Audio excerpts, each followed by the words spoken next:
Bonjour et bienvenue dans la correction de cet exercice. Alors, on considère le bloc d'instructions suivant. Et comme tu peux le voir, c'est écrit en français. C'est ce qu'on appelle un algorithme. D'accord? Alors déjà, premier commentaire, à la fin de cet exercice, qui va être assez rapide, je vais te le traduire en langage Python sur Trinket. Ok? Que tu puisses apprendre également à convertir ces algorithmes en langage Python.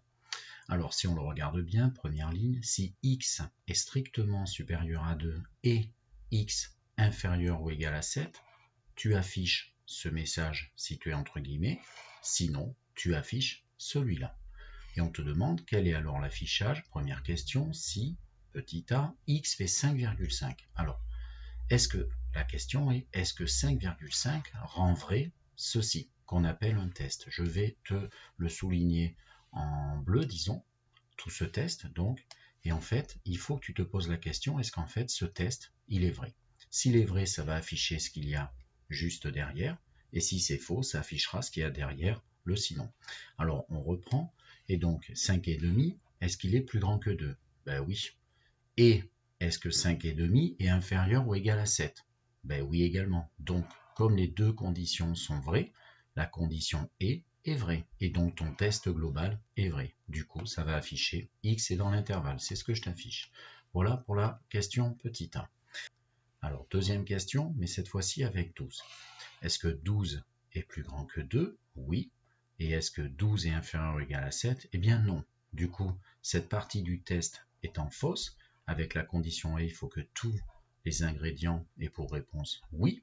D'accord? Ça veut dire que mon test global est faux, et donc ça va afficher ce qu'il y a après sinon, c'est-à-dire qu'il n'est pas dans l'intervalle. Et voici donc la correction de cette partie.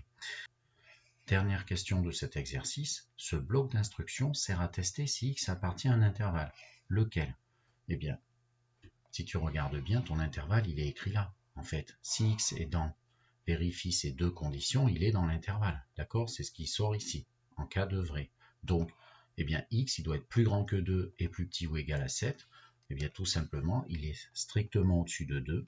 Donc, ce que je t'écris en bas, x, eh bien, il est strictement plus grand que 2, ça veut dire qu'il est après 2 sans pouvoir l'atteindre, mais il va devoir aller, pour que ce soit vrai, maximum jusqu'à 7 compris. Et donc, il est dans cet intervalle. Voilà. Donc, si clôture cette question, et je te demande de me suivre sur Python écrit sur le logiciel Trinket, c'est parti.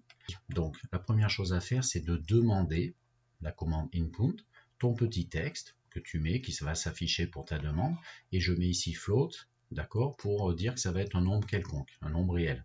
Donc, x va contenir, la variable x va contenir la demande du nombre réel que j'aurai obtenu après cette saisie du texte. Et là, j'ai traduit tout simplement cet algorithme. Donc, si if x strictement plus grand que 2, le et c'est un AND, x inférieur ou égal à 7, 2 points. Afficher, c'est print, ton message situé entre guillemets, et sinon, 2 points, n'oublie pas, print, l'autre message. On peut réessayer, on va le faire tourner, c'est parti. J'appuie sur la flèche de lecture en haut. Quel est ton réel x? Eh bien, si on met 5,5, ça m'affiche, il est dans l'intervalle. On continue, on recommence. Donc, cette fois-ci avec 12. Et voilà, ce qui clôture cet exercice. Au revoir.